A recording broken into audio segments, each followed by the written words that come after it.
Hey guys, it's Ralphin220 here again, and I have a little locomotive update for you. I'm not going to do a layout update right now. I do have some things that are happening, but I felt like this wouldn't be enough for a layout update. But I do have some new motive power, so that's why I'm doing this locomotive update. You can see I got an Athearn ready to run Norfolk Southern SD60, and then also the Athearn ready to run NS Conrail Heritage unit, the AC4400, and they're very nice units, both of them. I do know that obviously this locomotive is not the proper locomotive. The real one is an ES44AC, but I really like it as it is, and I'm cool with it. I like it, and I got both these units in a trade with Model Trainman 1985. So I traded with him for one of my BNSF units, and I think it's pretty awesome of him to let me have these two units, so I thank him. And if you want to, you can go check out his channel. He has some cool videos up at Model Trainman 1985. But really quickly, we'll do a little overview of the locomotives. You can see the SD60 is what I kind of call the Athearn Ready to Run Plus line, I guess, because this is actually closer to the Athearn Genesis line, besides the fact that it's not offered with sound, and it's missing a few of the brake and airline details under here, like sand lines and stuff. But other than that, all the detail is up front. You have the MU hoses. This one doesn't have MU cable, but neither does their SD70ACe on some models. So it's got all the detail up here. I got the train airline hose, and then you have the antennas up top, on top of the cab, and then you have the sand fill hatch right there on the nose. And what I also like about this unit is that, try to get the camera here, you can kind of see the nose actually slopes down, so you can see in comparison to the handrail right here, see the nose is actually angled down, and that is just like the prototype. I don't know exactly, I should know this, but I think that the slope became more like apparent on the SD50 and SD60 series. I think like the GP40s and SD40s didn't have that. I think it was actually just flat, and I don't know why they did that. I'll figure that out. I'll have to do a little prototype research. But I really like the locomotive. You can see it also has the wind deflector there that's kind of pushed to the side, and then these cab windows actually open and close. We have see-through dynamic brake fans, the grill on top, see-through exhaust stack, or really just exhaust hatch,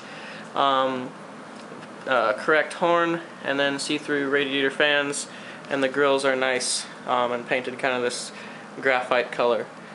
The AC4400 is very nice as well. This is just kind of like their standard ready to run line. Doesn't have a lot of the details on the front, and obviously the cab headlight isn't in the proper position for Norfolk Southern, but at the same time NS doesn't even own this locomotive, so I think it's cool as it is.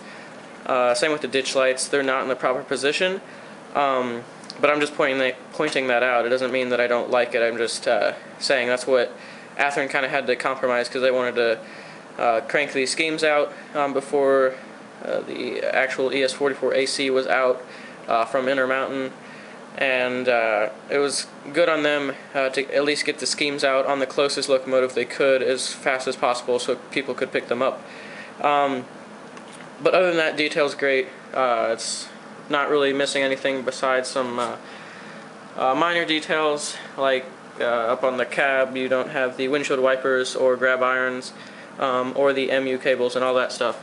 But other than that, as you can see, it's a really nice looking locomotive, and actually the paint's pretty fantastic. You can see it's actually got a matte finish from the look of it, at least on the roof there.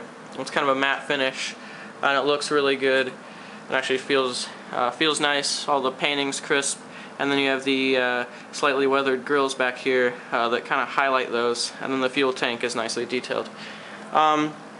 So that's what I picked up just yesterday. Actually, no, today.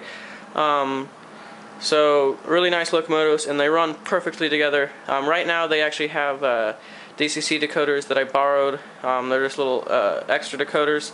So these aren't their permanent decoders. I will replace these. And I think what I'm going to do actually with the SD60 is install sound in it, and then also do lighting upgrade. So I'll add ditch lights, probably working ones on the front, and then non-operating ones on the rear. So add sound and lights, and this one I will just get a decoder for it, just a permanent decoder, probably just DCC right now. Actually, I might add sound to that one too. But that will be my first sound install project, and I just want to jump in, get a little practice with that, and do some practice with the lighting upgrade. So that'll be pretty cool, and I think that's all I have to show right now. So I'll close up this, wrap up this video really quick, but I do have some running video or running footage at the end. So if you want to check that out right after I cut off, I will have some running footage. So check that out. So thank you for watching this video, and I hope to see you soon. I will a lot more videos up, like layout updates, and then hopefully if I do the sound installs, I'll have videos on that, and an update on that probably. So thank you for watching, and let's look at a little bit of running from these two locomotives.